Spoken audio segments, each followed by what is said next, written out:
नाज़रीन, एक ॿिए मामले जे हवाले सां तव्हांखे ॿुधायूं। मेहरान यूनिवर्सिटी जे खाइरपुर कैंपस में 30 करोड़ रुपयनि जे घपलनि वारे मामले जी जांच में का बि अॻभराई नाहे थी सघी। यूनिवर्सिटी जे वीसी, प्रो वीसी ऐं डायरेक्टर फाइनेंस अञा ताईं बयान जमा नाहिनि कराया। मेहरान यूनिवर्सिटी जे खाइरपुर कैंपस में 30 करोड़ रुपयनि जे घपलनि वारे मामले जी जांच में का अॻभराई नाहे थी। यूनिवर्सिटी जे वीसी ऐं प्रो वीसी ऐं डायरेक्टर फाइनेंस अञा जवाब जेके पंहिंजा बयान आहिनि उहे जमा नाहिनि कराया। इन मामले ते ॻाल्हायूं था हैदराबाद मां टाइम न्यूज़ जे रिपोर्टर फैज़ खोसो सां। जी फैज़, मां ॿुधाइजो, इहा जेका जांच हली रही आहे हिन वक़्त ताईं हुन जा बयान रिकॉर्ड नाहिनि थी सघिया, आख़िर कारण कहिड़ा आहिनि? मेहरान इंजीनियरिंग यूनिवर्सिटी जो खैरपुर में कैंपस है जिते इब्तदाई तौर 5 करोड़ रुपयनि जे घोजनि जो इंकशाफ थियो, जंहिंखां पोइ एंटी करप्शन खाते उन जी जांच जो दायरो वधाए उनमें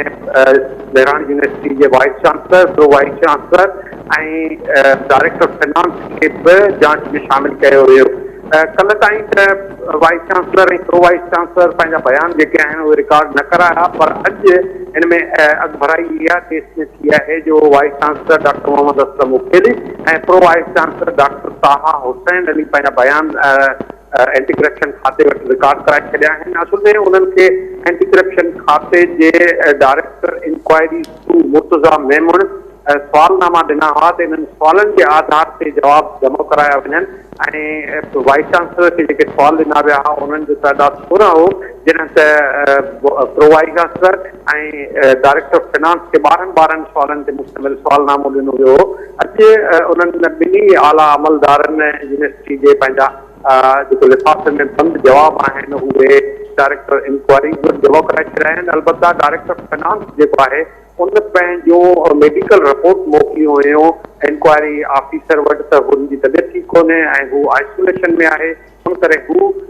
जांच कमेटी आॾो पेश नथो थी सघे। इब्तदाई तौर उनजो बयान रिकॉर्ड कयो वियो हो ऐं हाणे जेका रिपोर्ट तयार थींदी उहा वाइस चांसलर जे बयान, प्रो वाइस चांसलर जे बयान ऐं डायरेक्टर फाइनेंस सां गॾु जेको इल्ज़ाम ठाहियल आहे डिप्टी डायरेक्टर फाइनेंस जेको अॻु में खैरपुर यूनिवर्सिटी में मुक़ररु थियलु वकास अली चना, उनजे बयाननि खे एनालाइज़ करे इंक्वायरी ऑफिसर पंहिंजी रिपोर्ट तयारु कंदो।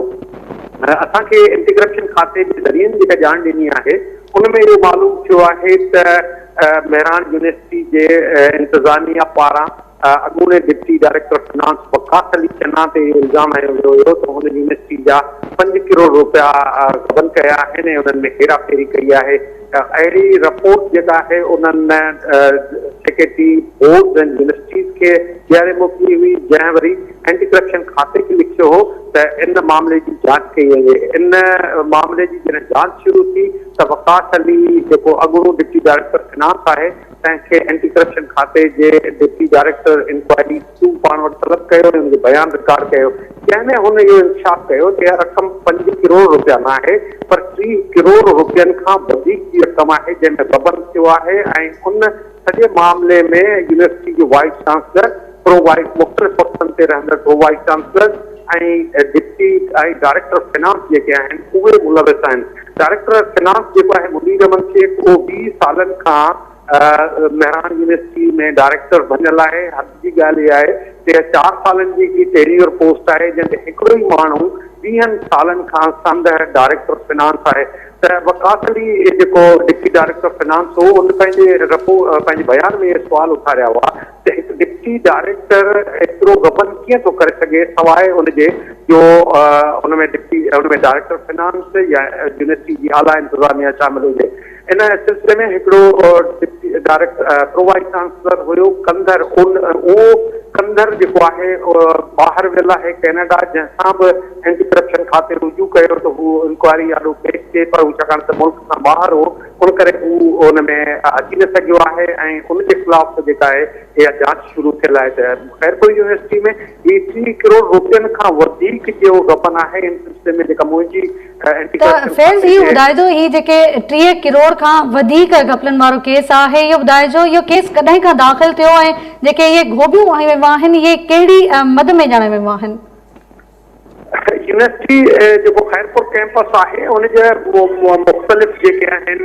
फंड्स मुख्तलिफ हेड्स हुजनि था यूनिवर्सिटियुनि जा उन मुख्तलिफ हेड्स में है उहे घपला लगाया विया आहिनि। मिसाल जे करे कॉन्टीजेंसी जो अकाउंट है तो उन कॉन्टीजेंसी के अकाउंट में 10,000 रुपयनि खां वधीक हेराफेरी नथी करे सघे, पर जिन ऑफिसरनि इनखे जांच में आंदो है तो उन्हनि ॾाढो इहो इंसाफ़ थियो है त कॉन्टीजेंसी जे जेको अकाउंट हुयो उन मां लखे करोड़ रुपया जेके आहिनि उहे उन्हनि जी ट्रांज़ेक्शन थी आहे, जॾहिं त कॉन्टीजेंसी जे अकाउंट मां थी सघे। मुख़्तलिफ़ हेड्स आहिनि, मुख़्तलिफ़ मद जा ॿिया अकाउंट्स आहिनि जिन में जेको आहे उहो गबन लॻो आहे। ही ताज़ो ई जेको आहे केस साम्हूं आयो आहे, 2 महीननि खां अॻु इहो मामिलो हलंदड़ आहे ऐं हाणे इब्तिदाई तौर उहा शुरूआत थी हुई 5 करोड़नि ते, जंहिंखां पोइ जॾहिं जांच जो दाइरो वसी कयो वियो त इंसाफ़ जो 30 करोड़ रुपयनि खां वधीक इहो गबन आहे। हाणे इंक्वायरी ऑफिसर पंहिंजी रिपोर्ट तयारु कंदो ऐं उहो पंहिंजी रिपोर्ट में ॾिसी छा थो ॼाणाए त कहिड़नि कहिड़नि हेड्स में गबन कया विया आहिनि ऐं ज़ाहिर आहे त जॾहिं इंक्वायरी ऑफिसर पंहिंजी रिपोर्ट तयारु करे चीफ सेक्रेटरी सिंध खे मोकिलींदो त उनमें ज़रूरु सिफारिश कई वेंदी यूनिवर्सिटी जा जेके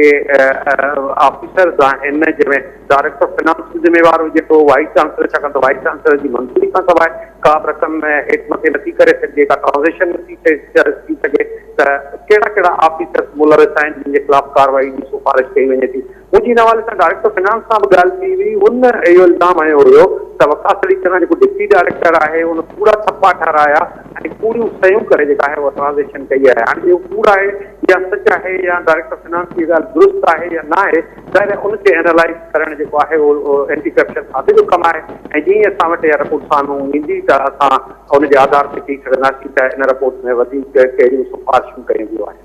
जी दादी महिरबानी अवां जी फैज़ खोसो अवां तफ़सीलान इन मामले जे हवाले सां ॿुधायो। मेहरान यूनिवर्सिटी जे खैरपुर कैंपस में 30 करोड़ रुपयनि जे घपलनि वारे मामले जी जांच में अॻभराई नाहे थी सघी।